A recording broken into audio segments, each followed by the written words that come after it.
Ya, baiklah anak-anak, kita berjumpa lagi dalam pembelajaran tematik di hari keempat, minggu kedua di hari Kamis ya.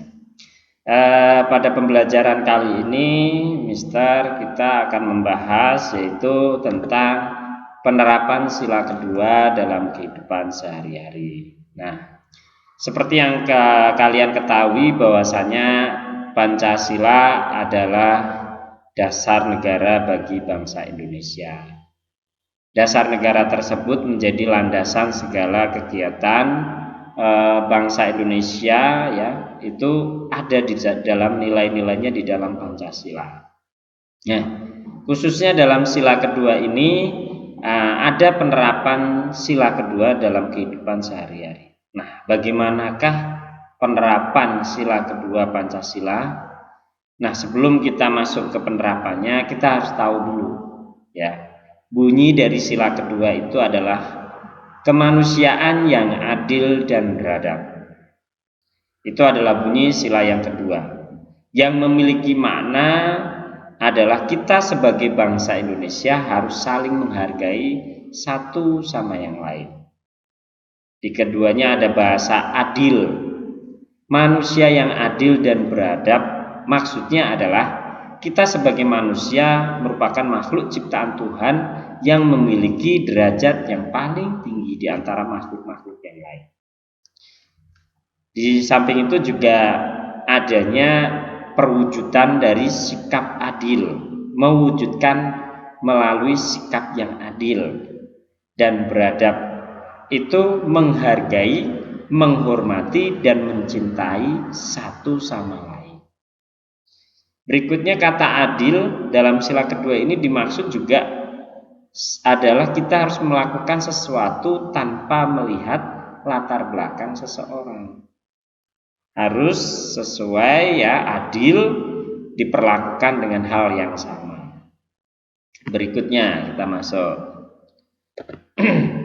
Seperti yang teman-teman ketahui, Indonesia adalah negara kepulauan yang dimana di dalamnya berbagai macam suku, budaya, agama, adat istiadat itu bersatu menjadi sebuah bangsa, yaitu bangsa Indonesia. Makanya dalam lambang negara kita, burung Garuda Pancasila itu terdapat di bawahnya atau di pita yang dipegang, digenggam oleh burung Garuda itu kalimat atau slogan yang berbunyi Bhinneka Tunggal Ika. Artinya apa? Di sini bangsa Indonesia menyadari bangsa Indonesia adalah bangsa yang beraneka ragam atau berbeda-beda ya. Berbeda-beda tetapi tetap satu jua, yaitu bangsa Indonesia. Karena itu kita harus saling menghargai tanpa melihat latar belakang suku, budaya, agama atau status masyarakat. Karena derajat manusia itu dari Tuhan itu sebetulnya sama, memiliki kesamaan derajat. Nanti akan membedakan ketika perilakunya. Apabila baik perilaku seseorang, maka derajatnya akan terus baik. Apabila buruk perilaku seseorang, maka akan menurunkan derajat manusia. Berikutnya adil juga berlaku dalam nilai-nilai hukum yang berlaku. Misal contoh, seorang yang miskin mencuri, maka dia dikenakan hukuman. Orang kaya pun yang korupsi ataupun mencuri uang negara dengan cara yang mungkin tidak seperti kita ketahui, itu juga akan dihukum. Nah, itu sila kedua ini adil dalam hukum. Jadi siapa saja kalau dia bersalah, melanggar norma, melanggar aturan hukum, maka dia akan mendapatkan sanksi atau hukuman. Nah, perlakuan sama masyarakat Indonesia adalah sama dan setara di dalam hukum. Berikutnya, penerapan sila kedua Pancasila dalam kehidupan sehari-hari. Bagaimana sih kita menerapkannya dalam kehidupan sehari-hari? Di sini Mister ilustrasikan ada gambar seorang anak yang sedang bermain. Itu ada yang pakai baju adat, ada yang pakai baju Chinese atau Tionghoa, ada yang rambutnya keriting. Di sini sebetulnya banyak perbedaan. Namun di sini adalah contoh penerapan dalam kehidupan sehari-hari, sila kedua, menghormati hak orang lain. Setiap manusia memiliki hak, kewajiban masing-masing. Kita tidak boleh memikirkan pencapaian hak sendiri tanpa memikirkan hak orang lain. Jadi kita harus menghormati hak orang lain. Sehak kita dilakukan, misalnya untuk mempunyai hak untuk mendapatkan hiburan, salah satunya dengan cara bermain, menonton acara televisi. Namun jika kakak atau adikmu sedang butuh waktu untuk berkonsentrasi saat belajar, kita harus menghormatinya dengan cara mengecilkan suaranya. Tuh, ya. Jadi ketika di dalam keluarga pun kita juga harus memperlakukan hak yang sama. Kakak punya hak, adik punya hak. Ini contohnya dalam penerapan kehidupan sehari-hari. Ketika kakak sedang belajar, maka kita tidak boleh mengganggunya. Apabila kita menonton televisi, maka kita volumenya kita turunkan. Oke, lanjut ya. Bertindak adil. Bersikap adil adalah hal yang paling utama dalam penerapan sila kedua Pancasila. Adil yang dimaksud di sini adalah adil dalam tindakan moral. Tindakan moral itu tindakan perilaku kita harus adil. Ya. Misalnya, maaf, batuk mister.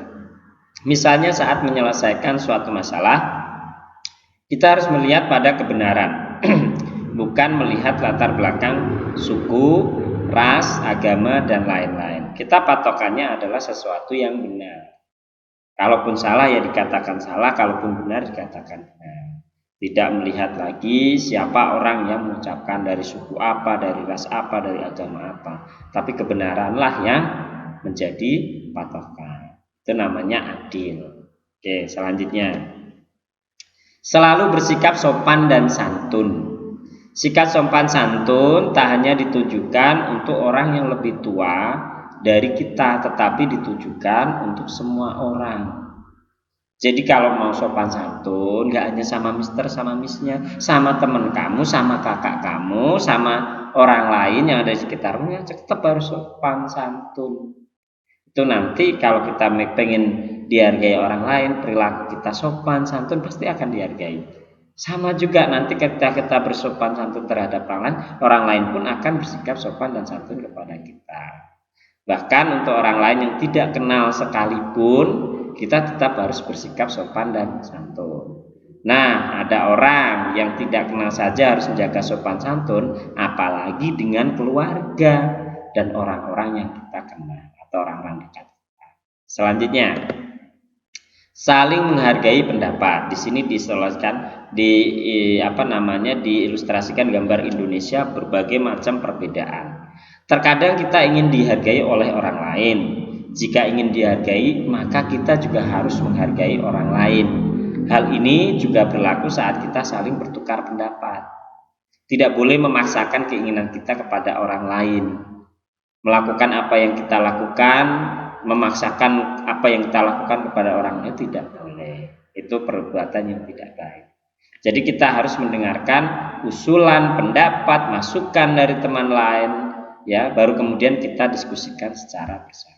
Karena kita mempunyai posisi yang sama, yaitu berhak untuk menyampaikan pendapat. Berikutnya, oke, untuk materi ini nanti kita lanjutkan pada pertemuan pembelajaran video berikutnya. Nah, nanti sambungannya dari materi yang tadi adalah materi yang. Oke, Mister akhiri. Wassalamualaikum warahmatullahi wabarakatuh. Sampai jumpa. Semangat.